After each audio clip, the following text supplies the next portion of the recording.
Hello everyone, welcome to Maluka IAS Academy. My name is Vijay Kumar and I am an expert in geography and ideal geography optional and geography general studies at various institutes, and since the last 5 years I have been helping many aspirants to crack civil services with geography as optional. And if you want to have a confirmed seat in your prelims, if you want to crack prelims and mains examination for assured success, join Maluka IAS. Clear? So in this particular lecture series, we would be discussing about some various aspects which are important in geography optional. So in geography optional, if you see, there are certain aspects which are highly important for you. Like sometimes we would be having some important concepts from oceanography, sometimes we would be having important concepts from climatology and geomorphology, and oceanography is one such kind of base where maximum times question tends to come. So we would be seeing one such kind of important concept in oceanography, that is oceanic currents. If you see, within the oceanic currents, what generally happens is there are certain factors which would be influencing it. Those factors which influence oceanic currents include heating of water, wind, gravity, and Coriolis force. These are some of the certain primer factors which dominates these oceanic currents. So इससे पहले हम oceanic currents को start किए, हम ये देख सकते कि like lemon definition of oceanic current होता क्या है. ओशनिक करंट का मतलब बनेगा कि like bulk mass of water moving in particular direction for a longer distance, इसको हम ओशनिक करंट बोलते हैं. एंड ये जो ओशनिक करंट है, इसके ऊपर बहुत ज्यादा फैक्टर्स एक्ट हुए होते हैं, like heating of water, heating of oceanic water, wind, gravity, Coriolis force. ये तो प्राइमरी फैक्टर्स बन गए. Secondary factors includes temperature differences and salinity differences, क्योंकि हर एक वाटर में सैलिनिटी सेम नहीं होता. सो ये सैलिनिटी डिफरेंसेस की वजह से we would be having movement of water.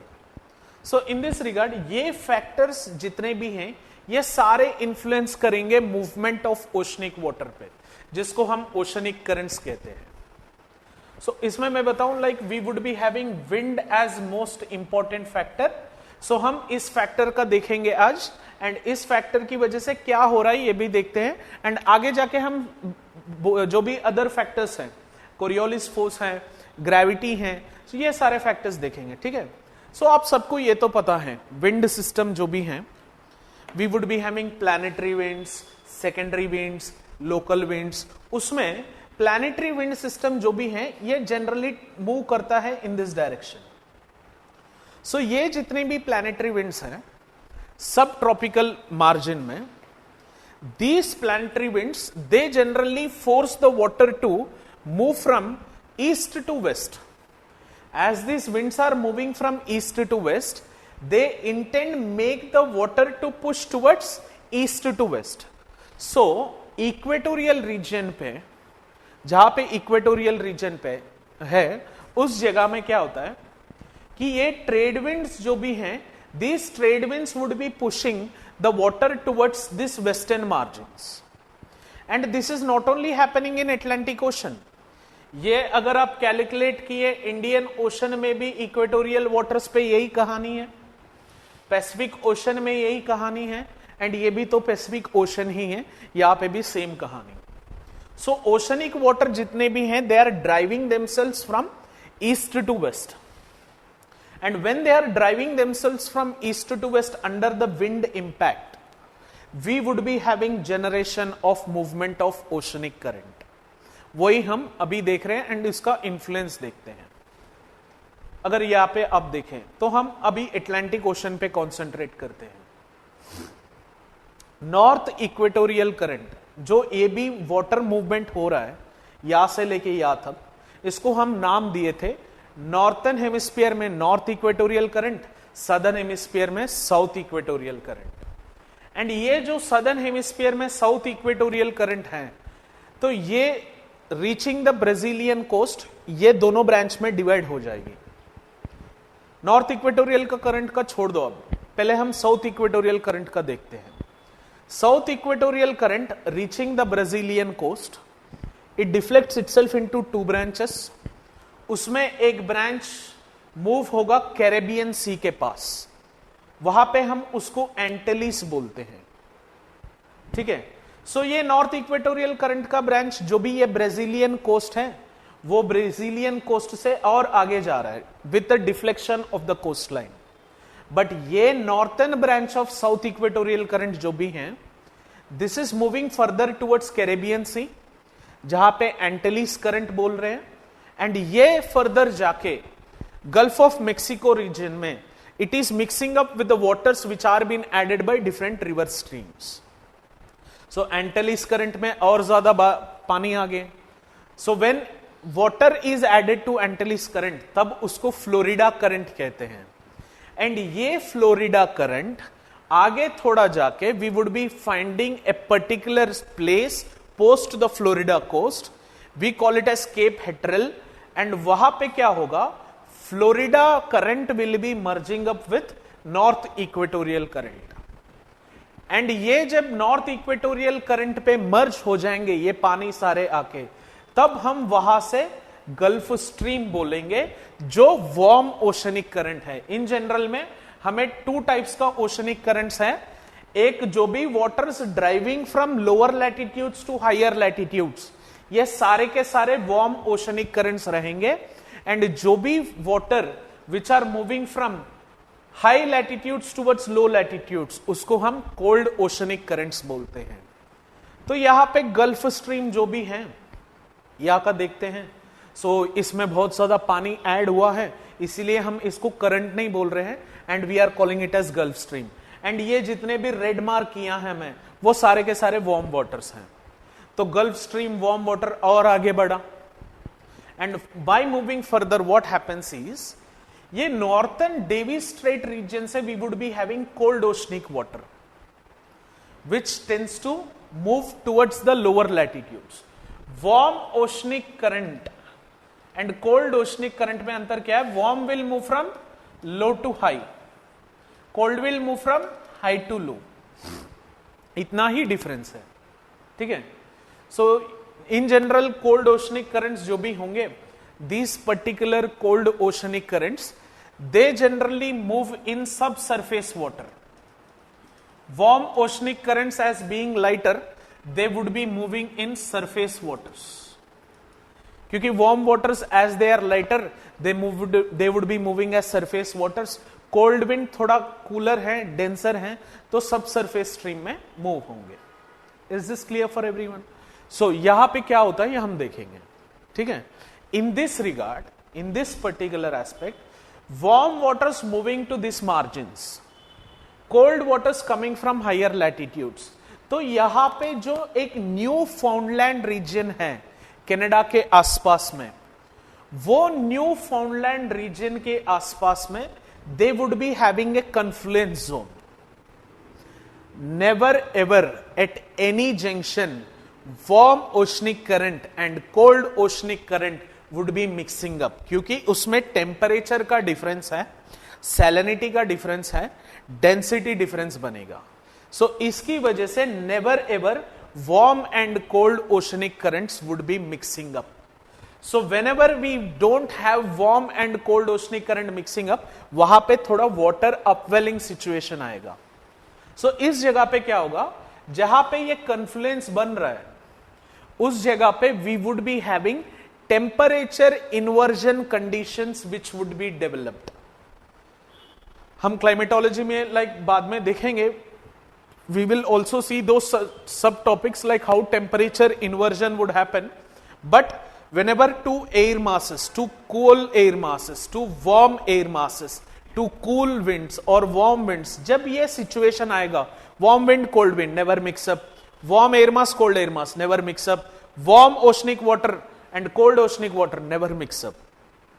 तो इस जगह पे we would be having temperature inversion, and as we have temperature inversion, यहां पे फॉग डेवलप होगा, एंड ये फॉग डेवलप होने की वजह से प्लैंकटन ज्यादा ग्रो होंगे। प्लैंकटन्स का मतलब है फ्लोटिंग एल्गे, एंड ये फ्लोटिंग एल्गे वहां पे रहने की वजह से यहां पे क्या होता है, फिशेस का फेवरेट फूड है like this phytoplanktons, and fishes tend to reach this zone to eat those phytoplanktons, and hence we would be having very dense population of fishes over there, and अपना भाई वहां पे खड़ा होगा, fishermen would be waiting to catch fishes. So यहां पे जो भी न्यू फाउंडलैंड रीजन है grand banks, it is one of the world's largest region where we would be finding the fishes. One of the leading producers of fishes would be Newfoundland region, ये Canada का part है, and वहां पे Grand Banks पे we would be having this fishing zone. तो ये था कहानी। तो ये सिचुएशन जहां पे भी हो, चाहे वो जापान पे हो, चाहे वो ब्राजील पे हो, चाहे कहां पे भी हो, ये रीजन में अगर कहीं पे भी cold oceanic current, warm oceanic current आ रहा है, 100% वहां पे फिशिंग जोन होगा। उसके बाद में देखते हैं क्या होता है। सो यहां पे वाटर अपवेलिंग सिचुएशन बना, फिर एक ब्रांच ऑफ वाटर ऐसा सदर्न साइड में डिफ्लेक्ट हो गया। When water upwelling situation happens, two branches तो डिफ्लेक्ट होंगे ही। उसमें एक ब्रांच था कैनरीज करंट, इसका कुछ इकोनॉमिक सिग्निफिकेंस और इकोलॉजिक सिग्निफिकेंस और क्लाइमेटिक सिग्निफिकेंस नहीं है। एंड और एक ब्रांच जो भी था ये नॉर्थ एटलांटिक ड्रिफ्ट था, and this particular north Atlantic drift जो भी है, this is one of the sub branches of Gulf Stream, and as it is one of the sub branches of Gulf Stream, it is still warmer. मैं red marker से draw कर रहा हूं, still warmer. तो ये north Atlantic drift almost Britain के reason में पहुंचते, ब्रिटेन रीजन पे जो कूलर वाटर्स होंगे वहां पे मिक्सअप होके ब्रिटेन रीजन पे एक डेवलप करेगा, that is Doggers Bank. Near to the Britain region भी हमें एक फिशिंग जोन डेवलप होगा, उसको हम डॉगर्स बैंक कहते हैं। एंड आगे जाते ही ये नॉर्थ एटलांटिक ड्रिफ्ट नॉर्वे तक पहुंच जाएगा। It reaches until the region of Norway. So Norway के पास हम जो नॉर्वेजियन सी हैं, सो उस नॉर्वेजियन सी पे पहुंचते भी ये स्टिल वार्मर है। अगर आपको ये पता है नॉर्वे का latitudinal extent, it is somewhere between 60-70 degree latitude, इसका मतलब ऑलमोस्ट पोलर रीजन पे है। तो ऑलमोस्ट पोलर रीजन पे रहने का मतलब क्या है, most time of an year it would be covered under ice, and उसका जो ओशनिक वाटर या सी पोर्ट्स रहेंगे वो भी फ्रोजन रहेंगे maximum time of an year. But ये ओशनिक करंट नॉर्वे तक पहुंचते, what it is doing is it is making the seaports of Norway to open throughout the year. So these warmer waters are not making the ports of Norway to freeze. So hence ports of the Norway are open throughout the year. तो उससे क्या होगा, trade बनेगा, Norway will be doing trade throughout the year. Hence पैसे बहुत कमा लेगा, and जितने ज्यादा पैसे आएंगे उतना वेलफेयरिस्टिक पॉलिसीज में लगाएंगे। इसीलिए Norway stands rank number 1 in human development index. इसका मतलब यह है उसका इकोनॉमिक एंड ह्यूमन वेलफेयरिस्टिक पॉलिसीज में यह ज्योग्राफिकल रीजन हिडन है। So this is a hidden reason behind the success of Norway being rank number 1 in human development index. तो यहां पे नहीं है, लाइक अगर यहां पे देखें तो Alaska current will reach until Alaska and makes the ports of Alaska through open throughout the year. That's why USA despite of this geographical location still it has made Alaska as 50th state of USA. वो छोड़े नहीं है Alaska को, क्योंकि वो लोगों को पता है जब हम कुछ दिक्कत होगा then Alaskan ports can be used in an emergency situation. Are you getting this point? So in this regard आपको और क्या समझना है इसमें, ये अगर आप ऑब्जर्व किए कैनरीज करंट आ रहा है नॉर्थ इक्वेटोरियल करंट से मिक्स हो रहा है, तो इसका मतलब यहां पे क्या बन रहा है, it is having one circulation. So this entire one circulation जो भी हो रहा है यहां पे, इसको हम एक गैरी बोलते हैं। सो हमें यह चेक करना है कि उस ओशनिक रीजन में एक गैरी सर्कुलेशन फॉर्म हो रहा कि नहीं। वही इंडियन ओशन में जाके अगर आप देखें, नॉर्थ इंडियन ओशन में we won't find any such kind of gyre circulations.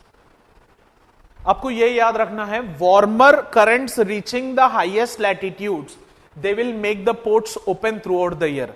And और एक चीज आपको समझना है यहां पे, warm oceanic currents always within the tropics and mid latitudes, within the tropics and middle latitudes, they would be on eastern margins of the countries, but when they reach the higher latitudes they move towards the western margins।